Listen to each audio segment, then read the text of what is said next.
কালকে বানিয়েছিলাম মিষ্টি আচার আমের। কালকের যে ভিডিওগুলো সেই ভিডিওগুলোতে দেখো। আর এখন বানাচ্ছি আমের তেলের আচার।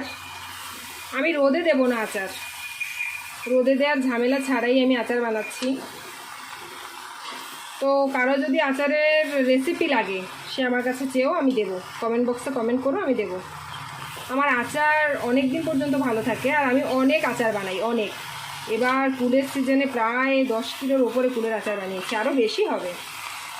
এখন আমের সিজনে আপাতত কালকে আর আজকে মিলে 10 কিলো বানাচ্ছি, আরও হয়তো বা বানাবো, কারণ আম আছে ঘরে। গাছের আম নয়, এগুলো সব কিনেই এনেছি। গাছের আম বলতে এগুলো তো গাছেরই, কিন্তু নিজেদের গাছের নয় আর কি, কিনে আনা।